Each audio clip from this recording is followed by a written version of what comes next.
호주행 비행기 안에서 뉴질랜드 청년들이 울음을 터뜨렸다는 이야기가 있습니다. 고향을 떠나는 슬픔이 아니었죠. 드디어 탈출했다는 안도의 눈물이었거든요. 2024년 한 해 동안 호주로 떠난 뉴질랜드인이 무려 4만 7천 명을 넘었습니다. 이 숫자가 얼마나 충격적이냐면 뉴질랜드 전체 인구가 530만 명밖에 안 되거든요. 인구의 1% 가까이가 단 1년 만에 옆 나라로 빠져나간 겁니다. 세계에서 가장 살기 좋은 나라라는 타이틀이 무색하게 정작 그 나라 국민들은 필사적으로 탈출하고 있어요. 오늘은 천혜의 자연환경과 높은 삶의 질로 유명한 뉴질랜드가 어쩌다 이 지경까지 오게 됐는지 그 구조적인 문제들을 하나씩 파헤쳐 보겠습니다. 뉴질랜드 젊은이들이 호주로 떠나는 가장 직접적인 이유는 단순합니다. 바로 돈이에요. 같은 일을 해도 호주에서 받는 월급이 훨씬 높거든요. 대략 20%에서 30% 정도 차이가 나는데요. 구체적으로 간호사를 예로 들어서 설명해 볼게요. 뉴질랜드에서 연봉 6만 뉴질랜드 달러를 받던 사람이 호주로 건너가면 8만에서 9만 호주 달러를 받을 수 있습니다. 환율까지 고려하면 실질 소득 차이는 더 벌어지죠. IT 개발자나 의사 같은 전문직은 격차가 더 심해요. 뉴질랜드 대학에서 컴퓨터 공학을 전공한 졸업생의 30% 이상이 졸업 후 2년 안에 호주로 이동한다는 통계가 있을 정도입니다. 그런데 임금만 문제가 아니에요. 진짜 심각한 건 주거비인데 2024년 기준으로 오클랜드의 평균 주택 가격이 약 103만 뉴질랜드 달러예요. 뉴질랜드 최대 도시의 집값이 이 정도라는 거죠.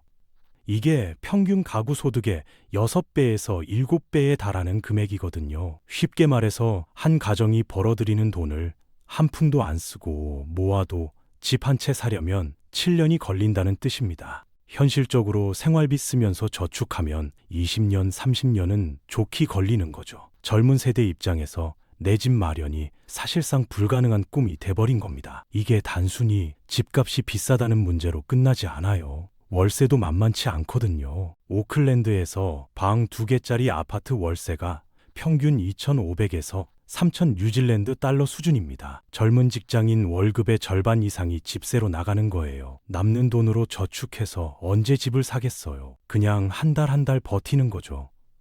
이런 상황에서 비행기 3시간 거리에 임금은 더 높고 집값은 상대적으로 나은 호주가 있다면 안 떠나는 게 이상한 겁니다. 이렇게 된 데는 뉴질랜드만의 특수한 역사적 배경이 있어요. 1980년대 후반에 로저노믹스라고 불리는 급진적인 신자유주의 경제정책이 도입됐거든요. 당시 재무장관이었던 로저 더글러스가 주도한 이 정책은 경제 전반을 자유화시켰습니다. 문제는 세제 구조가 부동산 투자에 엄청나게 유리하게 설계됐다는 점이에요. 임대업을 하면 대출 이자를 소득에서 공제받을 수 있었고 집을 팔아서 생긴 차익에는 세금이 거의 없었습니다. 부동산을 사서 갖고 있다가 팔기만 하면 세금 한 푼 안 내고 이익을 챙길 수 있었던 거죠. 반면에 호주는 부동산을 살 때 3% 정도의 인지세를 부과했거든요. 이 차이가 어떤 결과를 낳았냐면요. 부유한 호주인들이 세금 피하려고 뉴질랜드에 투자용 부동산을 대량으로 사들이기 시작한 겁니다. 호주에서 집 사면 세금 내야 하는데 뉴질랜드에서 사면 안 내도 되니까 당연히 뉴질랜드로 돈이 몰린 거예요. 여기에 중국을 비롯한 아시아 부유층까지 가세했습니다. 투자 이민 프로그램을 통해 뉴질랜드 부동산 시장에 천문학적인 자금이 유입됐어요. 집값은 천정부지로 치솟았습니다. 2000년대 초반만 해도 오클랜드 평균 주택 가격이 30만 뉴질랜드 달러 정도였거든요. 그게 20년 만에 100만 달러를 넘어버린 겁니다. 물가 상승률 감안해도 말이 안 되는 상승폭이에요. 그동안 임금은 2배도 안 올랐는데 집값은 3배 넘게 뛴 거죠. 정작 그 나라에서 태어나고 자란 사람들은 집을 못 사는 기막힌 상황이 벌어졌습니다. 이 모든 문제의 씨앗은 사실 1983년에 뿌려졌습니다. 그해 1월에 호주와 뉴질랜드 사이에 CER이라는 협정이 발효됐거든요. 정식 명칭은 호주 뉴질랜드 경제관계 강화 협정인데 이게 양국 간의 국경을 사실상 없애버린 거예요. 뉴질랜드 국민이라면 비자 없이 호주에서 일하고 살 수 있게 된 겁니다. 당시로서는 불가피한 선택이었어요. 1973년에 영국이 유럽 공동체에 가입하면서 뉴질랜드의 최대 수출 시장이던 영국 문이 닫혀버렸거든요. 버터, 양고기, 유제품 같은 농산물을 팔 곳이 급격히 줄어든 상황에서 옆 나라 호주와 손잡는 건 생존을 위한 필수 조치였습니다. 영국이 유럽 공동체에 가입하기 전까지 뉴질랜드 수출의 절반 이상이 영국으로 갔거든요. 그런데 영국이 유럽 쪽 제품에 관세 혜택을 주기 시작하면서 뉴질랜드 농산물의 가격 경쟁력이 급격히 떨어졌습니다. 경제 전체가 휘청거렸어요. 이 위기 상황에서 찾은 돌파구가 바로 호주와의 경제 통합이었던 거죠. CER 협정 덕분에 뉴질랜드 기업들이 호주 시장에 자유롭게 진출할 수 있게 됐고, 뉴질랜드 국민들도 호주에서 마음껏 일할 수 있게 됐습니다. 문제는 두 나라의 체급 차이가 너무 컸다는 거예요.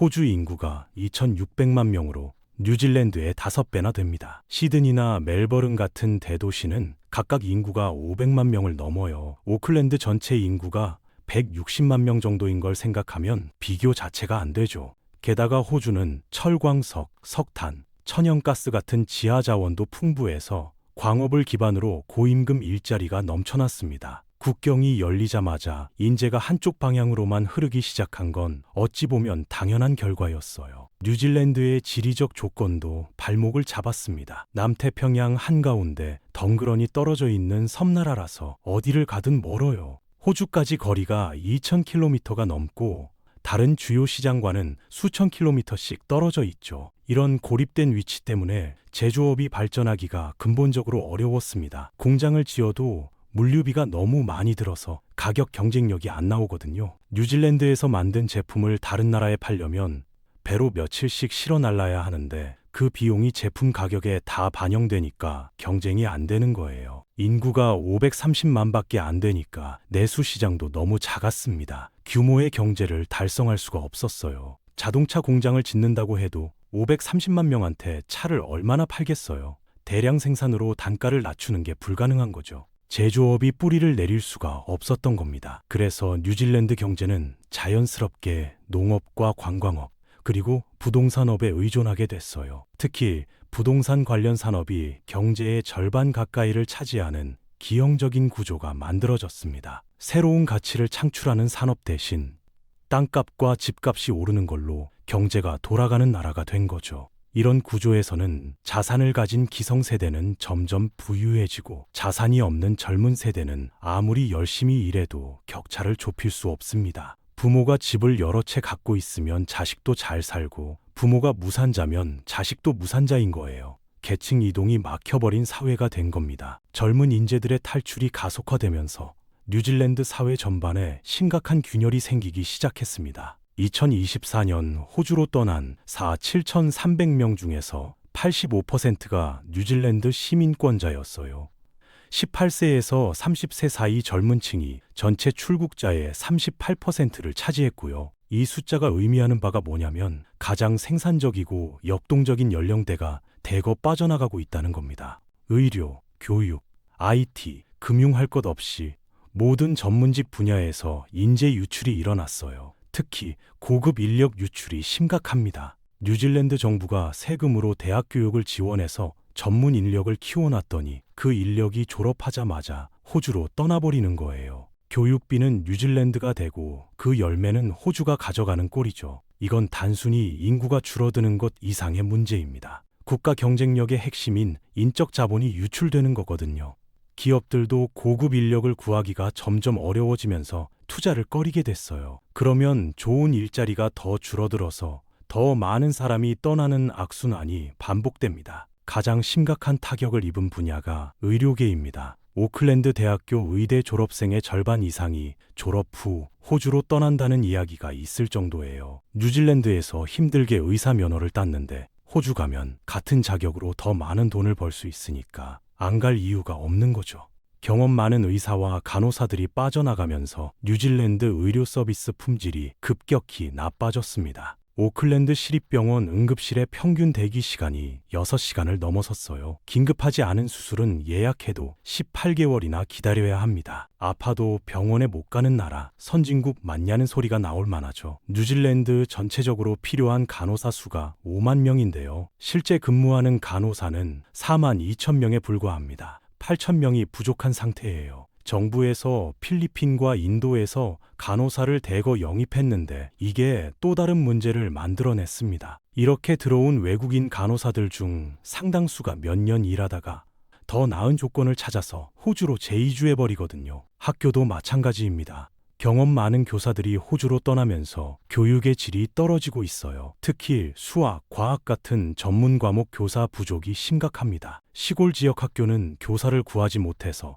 과목 자체를 개설하지 못하는 경우도 있어요. 의료, 교육 같은 필수 공공 서비스가 무너지면 그 피해는 고스란히 남아있는 국민들한테 돌아갑니다. 떠날 능력이 있는 사람은 떠나고 떠나지 못하는 사람만 점점 열악해지는 서비스를 감당해야 하는 거죠. 여기서 흥미로운 현상이 하나 있습니다. 이른바 회전문 이민이라고 불리는 건데요. 뉴질랜드로 들어온 이민자들이 뉴질랜드에 정착하는 게 아니라 잠깐 거쳐서 호주로 빠져나가는 현상을 말합니다. 뉴질랜드 시민권을 취득하면 자동으로 호주 거주권을 얻을 수 있다는 사실이 전 세계에 알려지면서 백도어 이민 루트가 형성된 거예요. 호주에 직접 이민 가기는 어려우니까 상대적으로 문턱이 낮은 뉴질랜드를 징검다리로 삼는 거죠.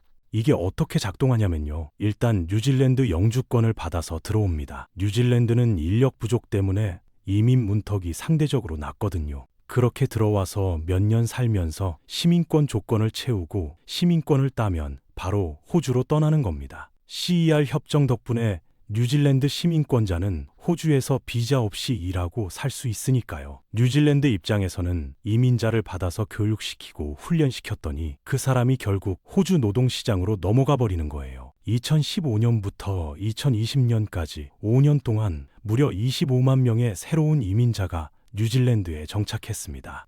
전체 인구의 5%에 해당하는 엄청난 숫자예요.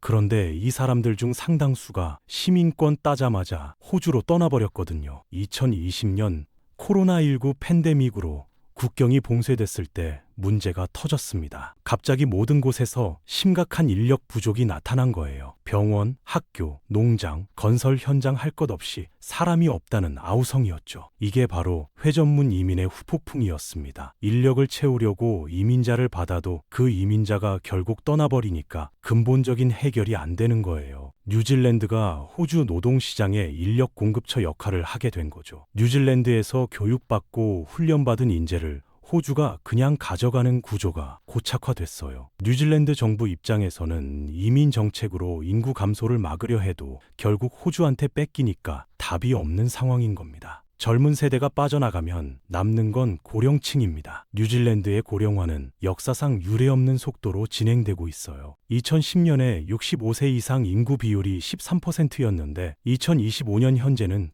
약 17%까지 올라갔습니다. 2030년대 중반이 되면 전체 인구의 20%, 그러니까 5명 중 1명이 65세 이상 노인이 될 거라는 전망이 나와요. 불과 20여 년 만에 고령 인구 비율이 거의 2배 가까이 뛰는 거죠. 더 심각한 건 부양비 문제입니다. 2010년에는 은퇴자 1명을 생산 가능 인구 4.2명이 부양했거든요.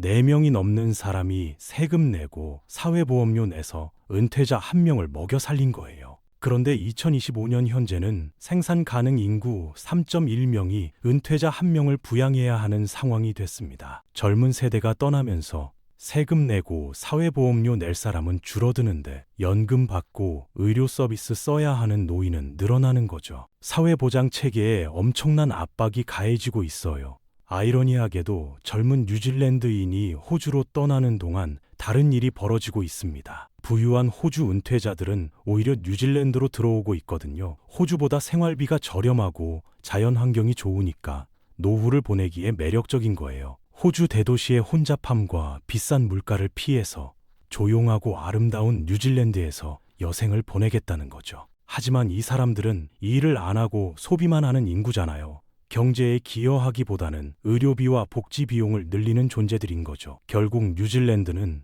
젊고 생산적인 인구를 내보내고 늙고 비용이 많이 드는 인구를 받아들이는 최악의 인구 교환을 하고 있는 셈입니다. 젊은 납세자가 줄어드는데 복지 수요는 늘어나니까 재정 적자가 커질 수밖에 없어요. 미래 세대한테 빚을 떠넘기는 구조가 고착화되고 있는 겁니다. 여기서 의문이 들 수 있어요. 뉴질랜드처럼 작고 고립된 선진국이라고 다 이런 문제를 겪는 건 아니잖아요. 비슷한 조건의 다른 나라들은 어떻게 했을까요? 대표적인 성공 사례가 아일랜드입니다. 아일랜드도 한때 젊은이들이 대거 영국이나 미국으로 떠나는 인구 유출 문제가 심각했거든요. 1980년대까지만 해도 아일랜드는 유럽에서 가장 가난한 나라 중 하나였고 젊은이들은 일자리를 찾아서 해외로 나가는 게 당연시됐습니다. 그런데 1990년대부터 파격적인 전략을 펼쳤습니다.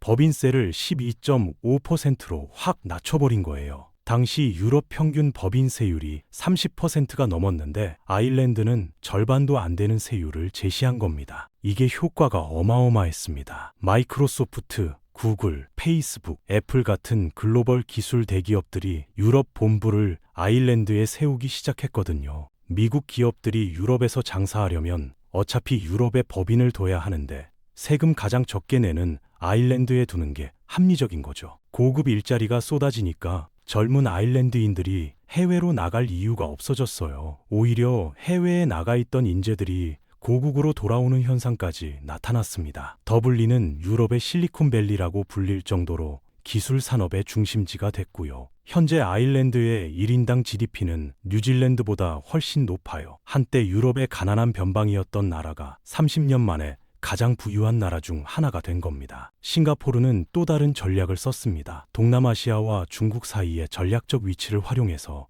아시아 금융허브로 포지셔닝한 거예요. 교육에 막대한 투자를 해서 세계 최고 수준의 수학, 과학, 기술 인재를 양성했고 외국인 고급 인력을 유치하기 위해 파격적인 조건을 제시했습니다. 국토가 서울보다 작고 천연 자원이 전혀 없다는 약점을 인적 자본으로 뒤집어버린 거죠. 지금 싱가포르는 아시아에서 가장 부유한 나라 중 하나이고 세계 각국의 인재들이 일하고 싶어 하는 곳이 됐습니다. 뉴질랜드는 이런 대담한 전략을 선택하지 않았습니다. 아일랜드처럼 기업을 끌어들이지도 않았고 싱가포르처럼 교육에 집중 투자하지도 않았어요. 대신 부동산 가격이 오르는 걸 방치하면서 그게 경제 성장인 줄 착각했습니다. 집값이 오르면 GDP 통계는 좋아 보이거든요. 하지만 그건 새로운 가치를 만들어낸 게 아니라 기존 자산 가격이 부풀어 오르는 것뿐이에요. 실질적인 생산성 향상과는 아무 관계가 없죠. 결국 뉴질랜드의 문제는 지리적 고립이나 작은 인구 탓만이 아니에요. 명확한 국가 전략의 부재가 더 큰 원인이죠. 부동산 투기에 편중된 잘못된 정책 선택이 이 상황을 만들어낸 겁니다. 물론 뉴질랜드도 손 놓고 있었던 건 아니에요. 최근 들어 변화를 모색하는 움직임이 나타나고 있거든요. 2021년부터 디지털 노마드 비자를 도입했습니다. 인터넷만 되면 어디서든 일할 수 있는 사람들한테 뉴질랜드의 아름다운 자연 환경과 높은 삶의 질은 분명히 매력적이거든요. 성공 사례도 있어요. 로켓랩이라는 회사는 뉴질랜드에서 시작해서 소형 위성 발사 분야에서 세계적인 경쟁력을 인정받았습니다. 미국 나스닥에 상장까지 했거든요. 지리적 고립이 오히려 로켓 발사에는 유리하게 작용한 독특한 케이스예요. 주변에 방해받을 게 없으니까요. 인구 밀도가 낮고 바다로 둘러싸여 있어서 발사장 입지로는 최적인 거죠. 2023년에는 정부 차원에서 뉴질랜드 인재 귀환 프로젝트를 발표했습니다. 이름 그대로 해외에 나간 인재들을 다시 데려오겠다는 거예요. 인공지능, 로봇공학, 생명공학 같은 미래 산업 교육에 대규모 예산을 투입하기로 했고 부동산 투자에 대한 세제 혜택도 대폭 축소했습니다. 더 이상 집 사서 갖고 있다가 파는 것만으로 돈 버는 구조를 용인하지 않겠다는 거죠. 하지만 솔직히 말해서 이런 노력들이 상황을 완전히 뒤집기는 어려워 보입니다. 이미 호주에 정착해서 집도 사고 가정도 꾸린 수십만 명의 뉴질랜드인들이 대거 돌아올 가능성은 낮거든요. 호주에서 이미 커리어를 쌓고 자녀들이 호주 학교에 다니고 있는데 다시 뉴질랜드로 돌아가겠어요. 새로운 산업들이 부동산 중심 경제를 완전히 대체하려면 최소 10년에서 20년은 걸릴 거예요. 하지만 그 사이에도 젊은이들은 계속 떠나고 있고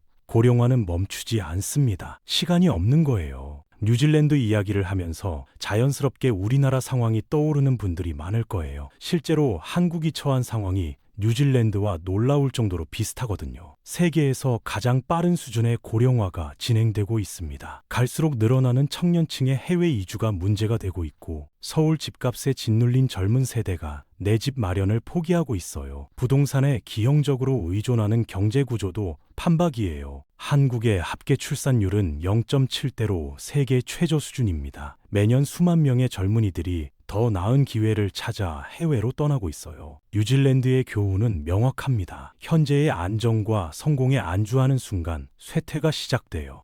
뉴질랜드가 그걸 보여주고 있습니다. 세계에서 가장 살기 좋은 나라라는 명성이 그 나라 국민들의 대량 탈출을 막지 못했습니다. 아름다운 자연 환경, 높은 삶의 질, 선진국 지위 같은 것들이 젊은 세대에게 희망을 주지 못하면 아무 소용이 없어요. 뉴질랜드가 그걸 증명하고 있는 거죠. 중요한 건 문제를 인식하는 것만으로는 부족하다는 점입니다. 아일랜드나 싱가포르처럼 과감하고 명확한 전략을 세우고 실행해야 합니다. 망설일 시간이 없어요. 부동산에 기댄 손쉬운 성장 대신 진짜 가치를 만들어내는 산업에 투자해야 합니다. 젊은 세대가 이 나라에서 미래를 그릴 수 있어야 해요. 집을 살 수 있다는 희망, 커리어를 쌓을 수 있다는 기대, 자녀를 키울 수 있다는 비전이 있어야 사람들이 남습니다. 그게 안 되면 뉴질랜드의 오늘이 우리의 내일이 될 수 있어요. 오늘 영상이 도움이 되셨다면 구독과 좋아요 부탁드립니다. 뉴질랜드 상황에 대한 여러분의 생각이 있으시면 댓글로 남겨주세요. 우리나라와의 비교 의견도 환영합니다. 다음 영상에서 또 뵙겠습니다.